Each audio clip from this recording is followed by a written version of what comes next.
বঙ্গোপসাগরের ঠিক ওপরে মেঘের স্তর ভেদ করে ৩৫,০০০ ফুট উচ্চতায় টহল দিচ্ছে বাংলাদেশ বিমান বাহিনীর একটি যুদ্ধবিমান। ককপিটের ভেতরে নিভু নিভু সবুজ আলোয় ইনস্ট্রুমেন্ট প্যানেলগুলো জ্বলজ্বল করছে। পাইলট, একজন অভিজ্ঞ স্কোয়াড্রন লিডার, তার চারপাশের অনন্ত অন্ধকারের দিকে তীক্ষ্ণ দৃষ্টি রেখেছেন, তার হাতের স্টিকটি শক্ত করে ধরা। বিমানটি শব্দের চেয়েও দ্রুত গতিতে আকাশ চিরে এগিয়ে যাচ্ছে। হঠাৎ ককপিটের নিস্তব্ধতা খান খান করে বেজে উঠল একটি তীক্ষ্ণ কান ফাটানো অ্যালার্ম। পাইলটের চোখের সামনে রাডার ওয়ার্নিং রিসিভার লাল আলোয় দপদপ করে উঠল। তার মেরুদণ্ড বেয়ে এক হিম শীতল স্রোত বয়ে নেমে গেল। এই অ্যালার্মের অর্থ খুব পরিষ্কার। শত্রুর কোনো একটি ফাইটার জেটের রাডার তাকে লক করেছে, অর্থাৎ শত্রুর মিসাইল যে কোনো মুহূর্তে তার দিকে ধেয়ে আসতে পারে। পাইলট দ্রুত তার নিজের বিমানের রাডার স্ক্রিনের দিকে তাকালেন, কিন্তু সেখানে কিছুই নেই। পুরো স্ক্রিনটি ফাঁকা। তিনি রেডিওতে বেস কমান্ডের সাথে যোগাযোগ করার চেষ্টা করলেন। ইভাসিভ ম্যানুভার বা বাঁচার জন্য বিমানটিকে দ্রুত ডানে বায়ে ঘোরাতে লাগলেন, কিন্তু অ্যালার্মের সেই তীক্ষ্ণ শব্দ থামছে না। শত্রু বিমানটি কোথায়, কত দূরে তা জানার কোনো উপায় তার নেই, কারণ তার বিমানে থাকা রাডারের দৃষ্টিসীমা বড়জোর 50 থেকে 60 কিলোমিটার।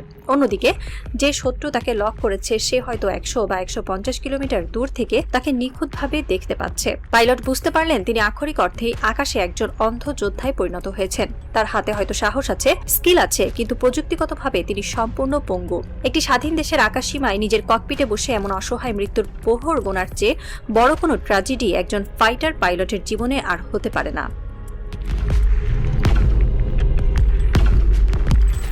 আধুনিক যুগের আকাশযুদ্ধ বা ডগ ফাইট কোনো হলিউড সিনেমার সেই ক্লাসিক দৃশ্যের মতো নয়, যেখানে দুটি বিমান একে অপরের কাছাকাছি এসে চোখের দেখায় মেশিন গান দিয়ে লড়াই করে। আজকের দিনের আকাশযুদ্ধ এক ভয়ঙ্কর, শীতল এবং নিপুণ গাণিতিক সমীকরণ। এই সমীকরণের সবচেয়ে বড় এবং চূড়ান্ত নীতি হল ফার্স্ট লুক ফার্স্ট শুট, অর্থাৎ যে পাইলট আগে তার শত্রুকে দেখতে পাবেন তিনি আগে মিসাইল ফায়ার করবেন এবং তিনি বিজয়ী হয়ে নিরাপদে নিজের ঘাঁটিতে ফিরে যাবেন। আর যিনি পরে দেখবেন তার পরিণতি হবে মাঝ আকাশে আগুনের কুণ্ডলী হয়ে ভূপাতিত হওয়া। কিন্তু এই দেখার কাজটি এখন আর মানুষের চোখ দিয়ে হয় না, এটি হয় যুদ্ধবিমানের নাকের ডগায় বসানো রাডার দিয়ে। আমাদের বিমান বাহিনীর বহরে বর্তমানে যে যুদ্ধবিমানগুলো আকাশসীমা পাহারার দায়িত্বে রয়েছে সেগুলোর প্রযুক্তি 90-এর দশকের শেষের দিককার বা তার কাছাকাছি। এই বিমানগুলোতে যে মেকানিক্যাল স্ক্যানিং রাডার ব্যবহার করা হয় তার দৃষ্টিসীমা বা ডিটেকশন রেঞ্জ অত্যন্ত সীমিত। এর অর্থ হলো আমাদের একজন পাইলট যখন দেশের সীমানায় টহল দেন তখন তার রাডারে হয়তো 50 থেকে 60 কিলোমিটার দূরের আকাশ স্ক্যান করা সম্ভব হয়। অন্যদিকে আধুনিক যুদ্ধবিমানগুলোতে এখন ব্যবহার করা হয় এস রাডার। এই রাডারগুলো চোখের পলকে শত শত কিলোমিটার দূরের আকাশ স্ক্যান করতে পারে। ইলেকট্রনিক জ্যামিং বা সিগন্যাল বিভ্রাট এড়িয়ে একই সাথে একাধিক লক্ষ্যবস্তুকে নিখুঁতভাবে লক করতে পারে। একবার ভাবুন আমাদের পাইলটদের মানসিক অবস্থার কথা। আমাদের তরুণ পাইলটরা যখন দেশের আকাশসীমা রক্ষার শপথ নিয়ে ককপিটে বসেন তখন তাদের দেশপ্রেমে কোনো ঘাটতি থাকে না, তাদের সাহসে কোনো খাত থাকে না। কিন্তু তারা যখন আকাশে ওড়েন তখন তাদের রাডার হয়তো 50 কিলোমিটারের বেশি কিছু দেখতে পায় না, অথচ শত্রু পাইলট বা তার অত্যাধুনিক এসএ রাডার দিয়ে 150 কিলোমিটার দূর থেকেই আমাদের বিমানটিকে দেখতে পান এবং লক করে ফেলেন। এরপর তিনি বিয়ন্ড ভিজুয়াল রেঞ্জ বা দৃষ্টিসীমার বাইরের পাল্লার একটি মিসাইল ছুড়ে দিয়ে নিশ্চিন্তে নিজের ঘাঁটিতে ফিরে যেতে পারেন। আমাদের পাইলট টেরই পাবেন না যে কোথা থেকে কিভাবে মৃত্যু তার দিকে ধেয়ে এলো। কেবল শেষ মুহূর্তে তার ককপিটে বেজে উঠবে রাডার ওয়ার্নিং রিসিভারের কান ফাটানো অ্যালার্ম, যখন বাঁচার আর কোনো উপায়ই অবশিষ্ট থাকবে না। প্রযুক্তির এই বিশাল পার্থক্যের কারণে আমাদের পাইলটরা আকাশে ওড়ার আগেই আসলে যুদ্ধে হেরে বসে আছেন। আমাদের দেশপ্রেমিক বীরদের আমরা এমন এক অসম যুদ্ধে পাঠাচ্ছি যেখানে তাদের চোখ আক্ষরিক অর্থেই অন্ধ করে রাখা হয়েছে। একটি স্বাধীন দেশের আকাশসীমায় নিজের ককপিটে বসে এমন অসহায় মৃত্যুর প্রহর গোনার চেয়ে বড় কোনো ট্র্যাজেডি একজন ফাইটার পাইলটের জীবনে আর হতে পারে না। এই প্রযুক্তিগত পঙ্গুত্ব এবং রাডারের অন্ধত্বের ভয়াবহতা আরো বেশি স্পষ্ট হয় যখন আমরা আমাদের প্রতিবেশীদের সামরিক আধুনিকায়নের দিকে তাকাই। আমাদের তিন দিকে রয়েছে ভারত, যাদের বহরে সম্প্রতি যুক্ত হয়েছে ফ্রান্সের তৈরি অত্যাধুনিক 4.5 জেনারেশন রাফাল যুদ্ধবিমান। রাফাল কোনো সাধারণ যুদ্ধবিমান নয়, এর ভেতরে রয়েছে শক্তিশালী এস রাডার এবং সবচেয়ে ভয়ঙ্কর অস্ত্র হল meteor beyond visual range missile. এই মিসাইলটি প্রায় 150 কিলোমিটার দূরের লক্ষ্যবস্তুকে ধাওয়া করে ধ্বংস করতে পারে। শুধু তাই নয়, এর নো এসকেপ জোন বা বাঁচার উপায়হীন সীমানা এতটাই বেশি যে একবার টার্গেট লক হয়ে গেলে পালানোর কোনো সুযোগই থাকে না। অন্যদিকে দক্ষিণ পূর্বে রয়েছে মিয়ানমার। তাদের জান্তা সরকার সম্প্রতি রাশিয়ার কাছ থেকে কিনেছে অত্যাধুনিক Sukhoi 30 SME heavy weight fighter jet. এই বিমানগুলো আকাশযুদ্ধে যেমন ভয়ঙ্কর, তেমনি ভূমিতে বা সমুদ্রে আঘাত হানার ক্ষেত্রেও চরম বিধ্বংসী। এর পাশাপাশি তাদের হাতে রয়েছে যে F-17 এর উন্নত ভার্সন, যা বিয়ন্ড ভিজুয়াল রেঞ্জ সক্ষমতায় আমাদের বর্তমান বহরের চেয়ে অনেক এগিয়ে। আর এই দুই সামরিক দানবের মাঝখানে দাঁড়িয়ে আছে বাংলাদেশ। আমাদের আকাশে যদি ভারতের একটি রাফাল বা মিয়ানমারের একটি সুখোই উস্কানিমূলকভাবে ঢুকে পড়ে, তবে তাদের ইন্টারসেপ্ট বা বাধা দেওয়ার মতো কোনো আধুনিক সমরাস্ত্র আমাদের হাতে নেই। আমাদের পাইলটদের যদি বলা হয় ওই বিমানগুলোকে তাড়া করতে, তবে সেটি হবে আক্ষরিক অর্থেই তাদের একটি আত্মঘাতী মিশনে পাঠিয়ে দেওয়া। আপনার হাতে যদি একটি পুরনো মডেলের পিস্তল থাকে আর আপনার শত্রুর হাতে যদি অত্যাধুনিক স্নাইপার রাইফেল থাকে, তবে আপনার সাহস বা দেশপ্রেম আপনাকে বাঁচাতে পারবে না। ভারত এবং মিয়ানমার খুব ভালো করেই জানে যে আকাশপথে বাংলাদেশের কোনো ডেটারেন্স বা প্রতিরোধ ক্ষমতা নেই, আর ঠিক এই কারণেই তারা বারবার আমাদের আকাশসীমার খুব কাছ দিয়ে উড়ে যায়, মহড়া দেয় আর আমাদের সামরিক বাহিনীর সক্ষমতাকে তাচ্ছিল্য করে। এটি কেবল একটি প্রযুক্তিগত পিছিয়ে পড়া নয়, এটি হলো আমাদের স্বাধীন মানচিত্র এবং 16 কোটি মানুষের সার্বভৌমত্বের প্রতি চরম অপমান। যে জাতি 1971 সালের খালি হাতে শত্রুর ট্যাঙ্ক রুখে দিয়েছিল, সেই জাতির আকাশ আজ প্রযুক্তির অভাবে অরক্ষিত হয়ে পড়ে আছে। এই চরম প্রযুক্তিগত বৈষম্য এবং অসহায়তা থেকে বাঁচার একমাত্র উপায় কি?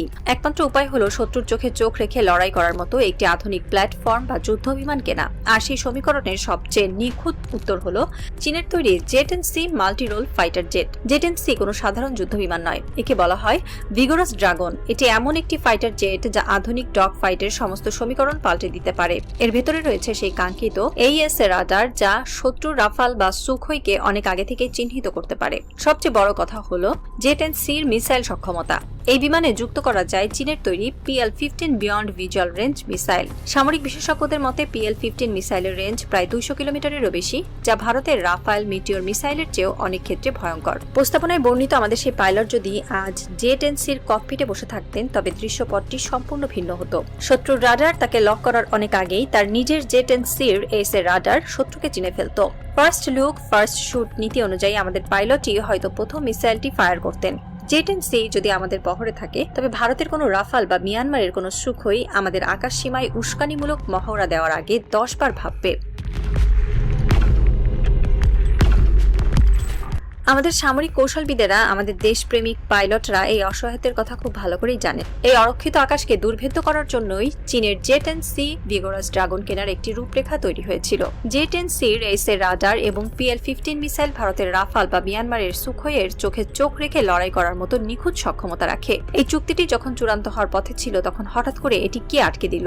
এই প্রশ্নের উত্তর খুঁজতে গেলে আমাদের প্রবেশ করতে হবে প্রতিরক্ষা বাণিজ্যের সেই অন্ধকার মাফিয়া সিন্ডিকেটের অন্দরমহলে, যারা যুগের পর যুগ ধরে এই দেশের সামরিক আধুনিকায়নকে পঙ্গু করে রেখেছে। প্রতিরক্ষা চুক্তিতে হাজার হাজার কোটি টাকার লেনদেন হয়, আর এই লেনদেনের মাঝখানে থাকে একটি ভয়ঙ্কর কমিশনভোগী চক্র। এই চক্রে যেমন কিছু দুর্নীতিবাজ আমলা ও রাজনীতিক আছেন, তেমনি আছেন বিদেশি পরাশক্তির বেতনভুক্ত দেশীয় এজেন্টরা। এই এজেন্টরা মূলত স্লিপার সেল হিসেবে কাজ করে রাষ্ট্রের গুরুত্বপূর্ণ পদগুলোতে। পাশের দেশের গোয়েন্দা সংস্থাগুলো কখনোই চাইবে না বাংলাদেশ সামরিকভাবে শক্তিশালী হোক। তারা জানে জেট-এন্ড-সি একবার বাংলাদেশের আকাশে উড়লে তাদের দাদাগিরি চিরতরে বন্ধ হয়ে যাবে।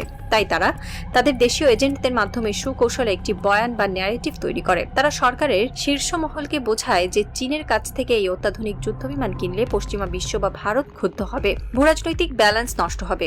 এই ভারসাম্য আর কূটনৈতিক চাপের জুজু দেখিয়ে তারা মূলত বাংলাদেশের হাত পা বেঁধে রাখে। আসল সত্যটি হলো, এই দেশীয় এজেন্টরা দেশের স্বাধীনতা বা ভূরাজনৈতিক ব্যালেন্সের কোনো পরোয়া করে না। তারা পরোয়া করে তাদের অফশোর অ্যাকাউন্টে আসা কমিশনের। তারা সচিবালয়ের কোনো এক ধুলো পড়া ডেস্কে আমলাতান্ত্রিক জটিলতার নামে বাজেট নেই বা রিভিউ চলছে এমন হাজারো অজুহাতে মাসের পর মাস ফেলে রাখে ফাইটার জেট কেনার চুক্তিগুলো। যারা এই ফাইলগুলো আটকে রাখছেন, তারা হয়তো শীতাতপ নিয়ন্ত্রিত কক্ষে বসে নিরাপদ বোধ করছেন। তারা ভাবছেন কেউ তাদের ধরবে না, কিন্তু তারা ভুলে যাচ্ছেন তাদের এই কালক্ষেপণ, তাদের এই রাজনৈতিক এবং প্রশাসনিক পঙ্গুত্ব আমাদের দেশের পাইলটদের আকাশে কি ভয়ঙ্কর মৃত্যুর ঝুঁকির মুখে ফেলে দিচ্ছে। এটি কোনো সাধারণ দুর্নীতি নয়। রাজনৈতিক দলাদলি বা ভূ রাজনৈতিক ভারসাম্য রক্ষার নামে দেশের আকাশসীমাকে বিক্রি করে দেওয়া হলো রাষ্ট্রের বিরুদ্ধে চরম বিশ্বাসঘাতকতা। যাদের অবহেলা এবং দেশদ্রোহিতায় আমাদের আকাশ আজ অরক্ষিত, তারা আসলে ওই শত্রুদের চেয়েও ভয়ঙ্কর। কারণ শত্রুরা সীমানার বাইরে থাকে, কিন্তু এই মাফিয়ারা দেশের ভেতরে থেকে এই মাতৃভূমির বক্ষ বিদীর্ণ করছে। 5ই আগস্টের ছাত্র জনতা বুকের রক্ত দিয়ে হয়তো দেশের ভেতরের স্বৈরাচারকে হটিয়েছে, কিন্তু এই অদৃশ্য মাফিয়াদের হাত থেকে দেশের আকাশকে মুক্ত করতে না পারলে আমাদের এই স্বাধীনতা চিরকালই ওই ফাইলবন্দি ড্রয়ারেই আটকা পড়ে থাকবে। বঙ্গোপসাগরের মেঘে ঢাকা সে অন্ধকার আকাশ। ককপিটের ভেতরে থাকা পাইলট এখন আপ্রাণ চেষ্টা করে যাচ্ছেন শত্রুর রাডার লক করার জন্য, কিন্তু রাডার ওয়ার্নিং রিসিভারের সেই তীক্ষ্ণ একটানা অ্যালার্ম থামছে না। হঠাৎ অ্যালার্মের সুরটা পাল্টে গেল। আগে যা ছিল বিরতিহীন পিপ পিপ, তা এখন একটানা কানের পর্দা ফাটিয়ে দেওয়া হাই পিচ বা তীক্ষ্ণ শব্দে পরিণত হলো। পাইলটের শ্বাস আটকে এলো। তিনি খুব ভালো করেই জানেন এই শব্দ পরিবর্তনের অর্থ কি। শত্রুর ফাইটার জেট থেকে beyond visual range missile launch বা ফায়ার করা হয়ে গেছে। একটি মৃত্যুবান ম্যাক 4 বা শব্দের 4 গুণ গতিতে তার দিকে ধেয়ে আসছে। তার রাডার স্ক্রিন এখনো শূন্য। তিনি এখনো দেখতে পাচ্ছেন না মৃত্যু ঠিক কোন দিক থেকে আসছে। তার হাতে আর মাত্র কয়েক সেকেন্ড বাকি। তিনি সিট ইজেকশন বা জরুরি নির্গমনের হাতলটি শক্ত করে ধরলেন। তার চোখের সামনে ভেসে উঠল দেশের মানচিত্র, তার পরিবারের মুখ আর নিচে পড়ে থাকা সেই অরক্ষিত ভূখণ্ডটি। ককপিটের ভেতরের ওই একটানা অ্যালার্মের শব্দটি কেবল একটি বিমানের বিপদ সংকেত নয়, এটি হলো একটি পুরো জাতির পঙ্গুত্বের সতর্কবার্তা।